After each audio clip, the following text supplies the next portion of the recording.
Okay, today I'll be tying a flounder fly. It's a juvenile flounder. It's made of synthetic material. I'm using H2O Mirror Image. The color is Natural Belly.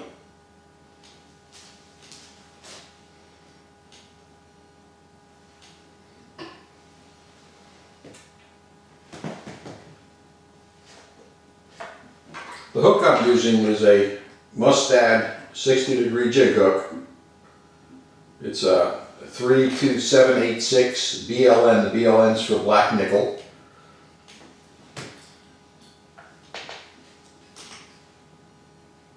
Thread will be Danville's Mono Ultra Fine.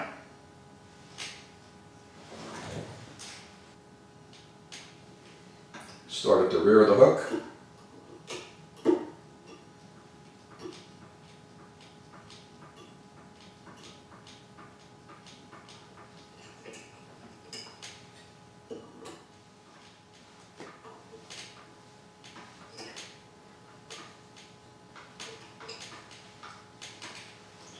This first tie is to form the tail.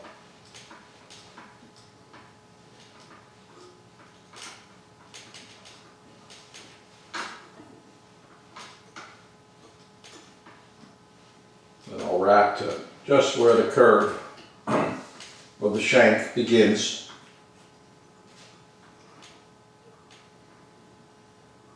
Fold it over.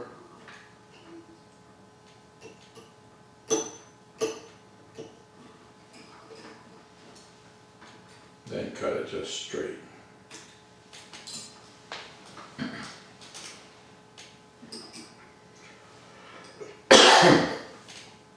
Okay, now I'm going to start to form the body of the flounder.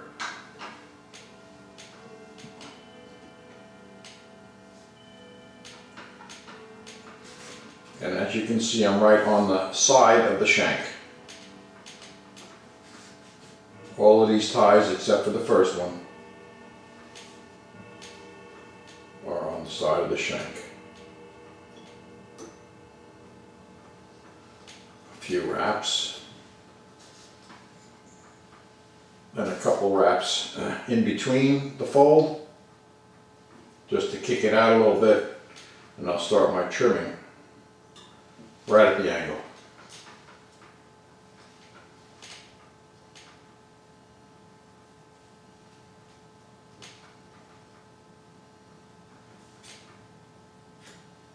Try not to use too much material.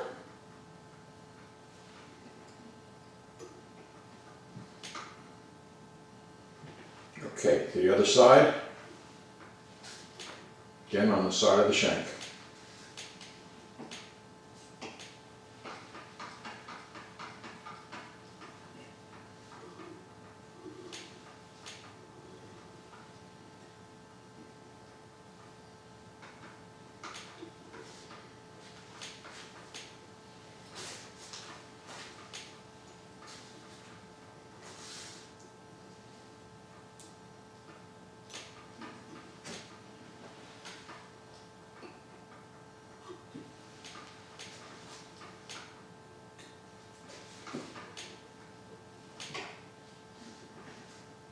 Okay, I'll just alternate side to side as I move up towards the eye, and I'll build in the taper as I tie it, so there's less trimming when I'm finished.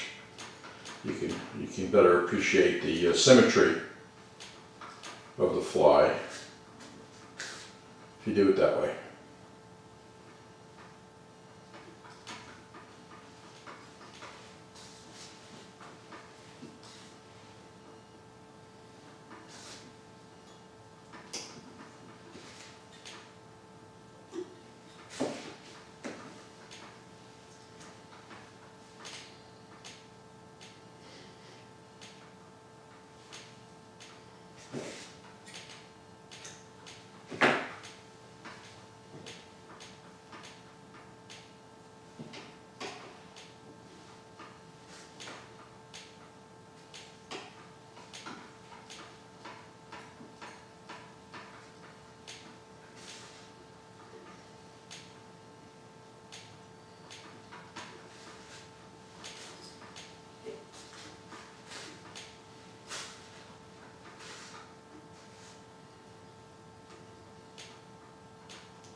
You don't have to worry too much about keeping these ties exactly on the side of the shank. Some will be slightly off, but as you can see, I'm not using any glue. So at the end I'll be able to adjust the ties before I seal them into shape here.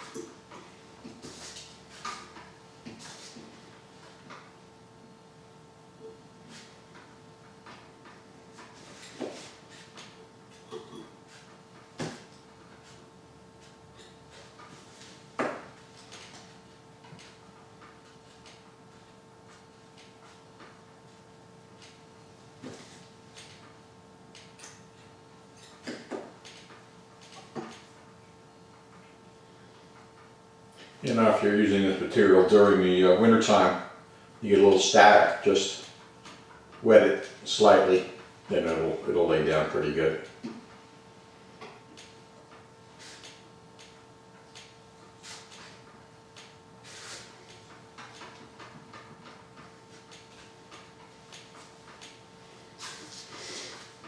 As I approach the front of the fly, I'll give a couple of wraps underneath, again just to kick out the material.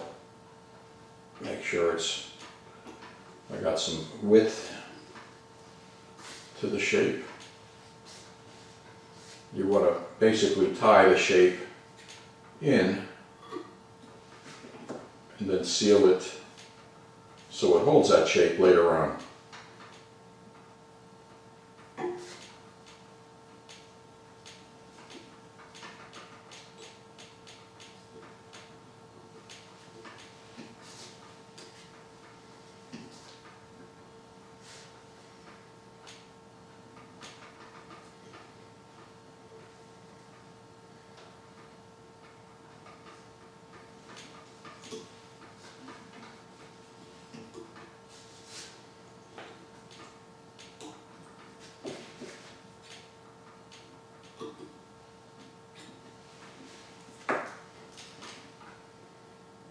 Okay, a few more ties and we'll be done with the basic shape of it.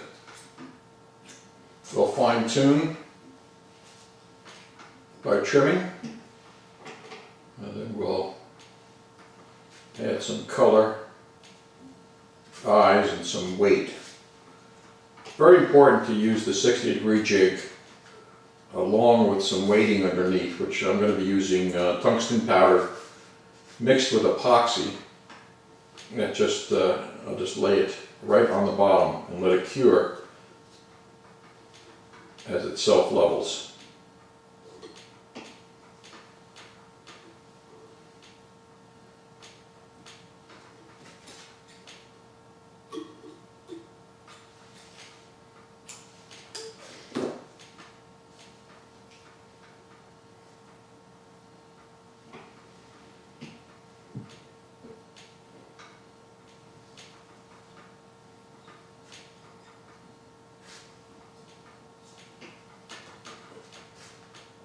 No reason you couldn't tie in a pair of lead eyes up front for the weight. You won't get the head shape as nicely.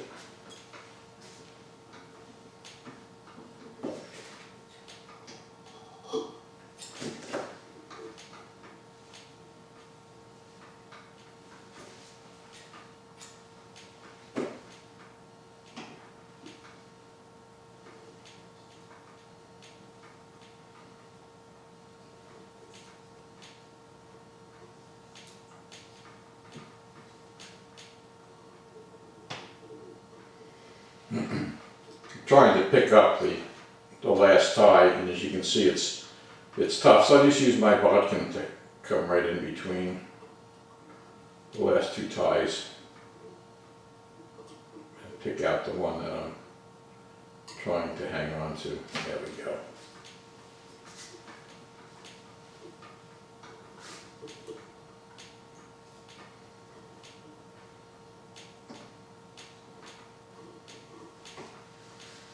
Okay. We've got room for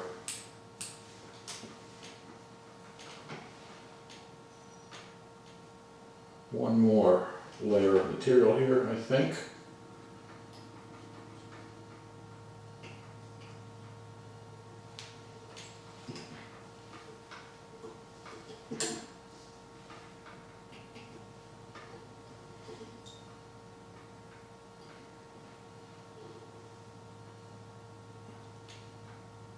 Very convenient to use a rotary vise for this type of tie. Okay, whip finish.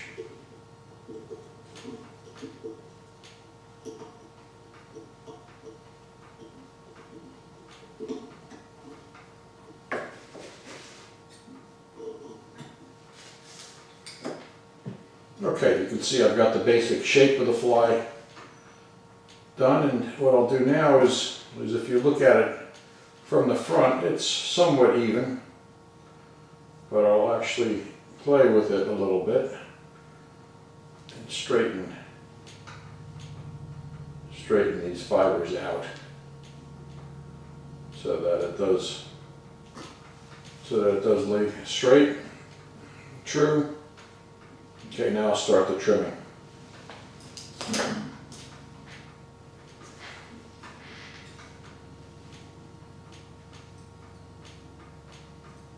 Okay, as I trim it, you can see I'm picking out the fibers, giving them a little tug. It'll set it so that they're flaring out. And then I'll start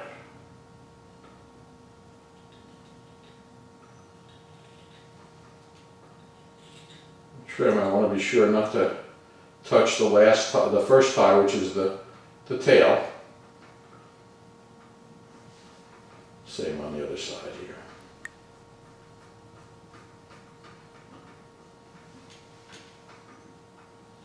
Little curve to it.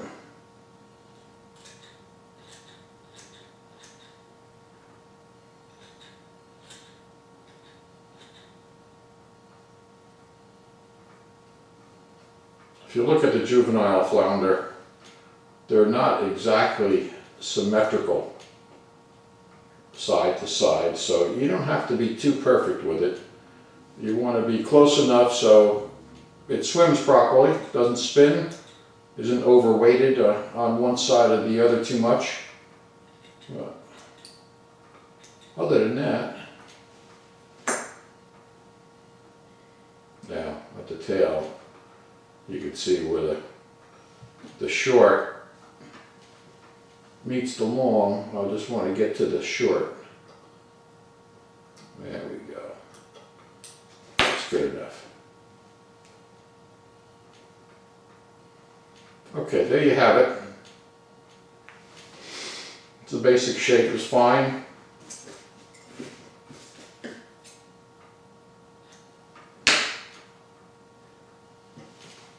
And the next step would be to color it. Okay, first I'll be using the craft brown marker. I'll go from the center of the fly out.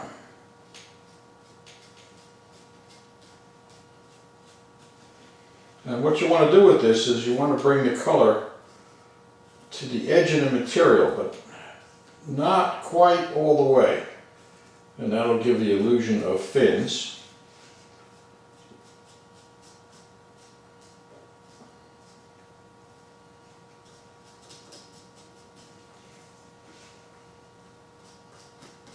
You can see on this side.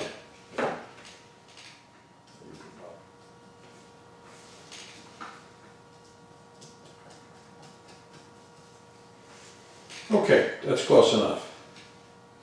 You don't need it. Okay, now the dots, very easy, it's random.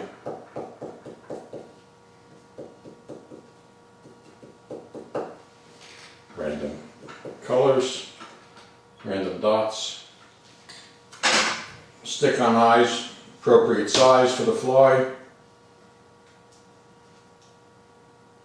I'm going to use the bodkin just to place it. Again, you don't have to be perfectly symmetrical with these, because in real life the flounder are not. It's just fine. Okay, that's looking pretty good. Let me hold that up for you.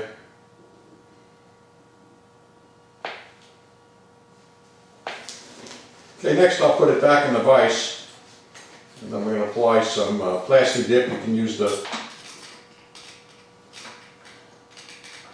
as my glue, and I'm just going to coat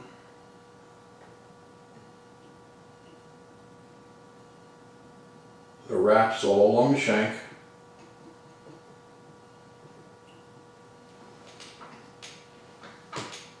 Top and bottom. Nice bead. I don't want this coming apart.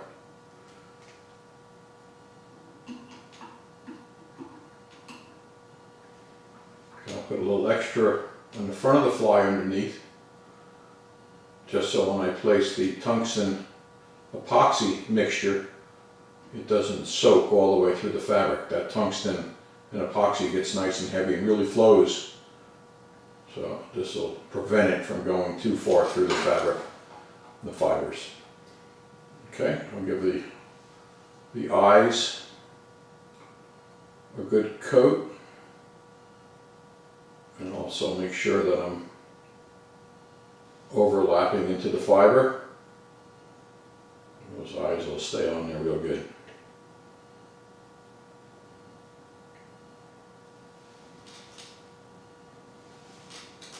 Okay. The next step would be to apply the tungsten epoxy mixture, and it's just going to self-level right on the bottom of the fly. So once I'm going to let this set up just a little bit, what I'll typically do is do a few of the flounder flies, let all the whatever glue you're using, or in this case the plastic dip, let it firm up a bit, and then come back later and just do all the flounder with the epoxy. And in this case, I would just drop it right about there and let it self-level. You want to make sure this fly is level side to side and front to back, so the epoxy tungsten powder mixture doesn't flow to where you don't want it.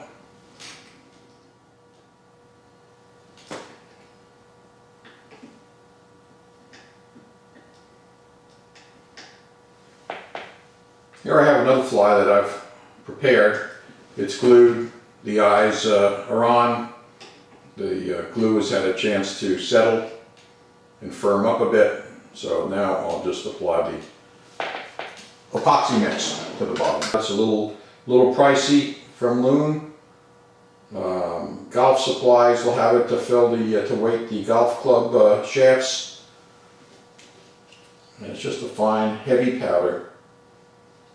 What I'm going to do, I'll show you here, so I'll just load that up. You don't need much, very, very heavy.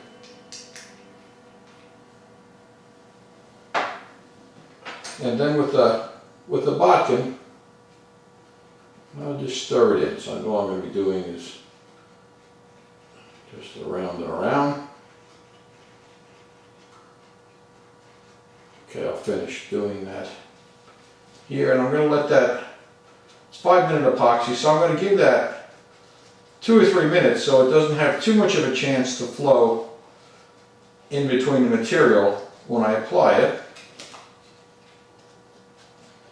Yet I want it to flow enough to get into the fiber, so it's really there permanently. It's not going to peel off or anything. Okay, I've given this epoxy tungsten powder mix a little bit of time to set up. It's still flowing. You can see how that drips right off there. I'm going to drip it right onto the front underside of the fly.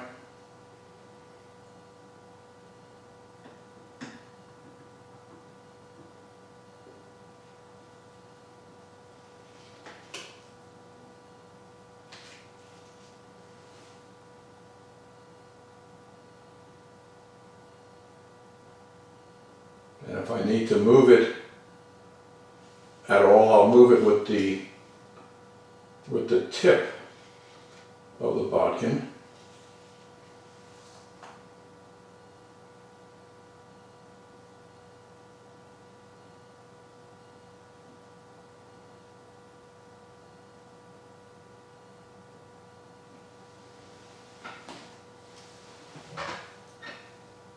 A little extra on there, I'll just scrape off.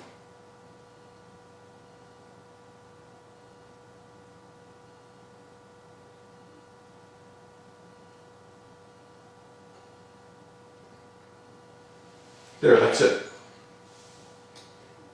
Now, I won't touch it, I won't move it until that sets up. I'll watch it for a couple minutes to make sure it doesn't come forward and drip over any of the front sides. But so far that's working out just fine.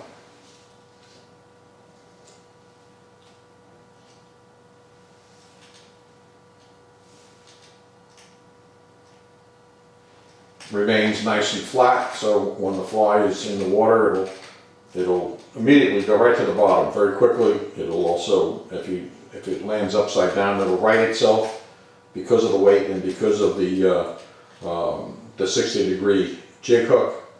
And it'll get right down into the sand. What you want to do is just use a very slow, long strip, and it'll scoot along the bottom, just like a flounder would. A good thing to do for you to compare it would be do a search on YouTube and take a look at some of the juvenile flounder video that's there, and this will imitate it quite well.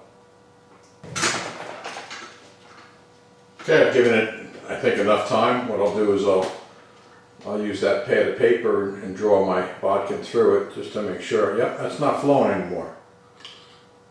It's still somewhat soft, but it's not flowing, so I could now turn that, and you can get an idea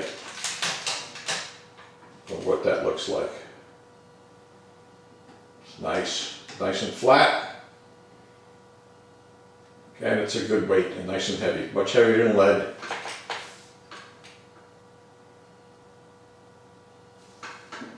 And that's it. There you have it.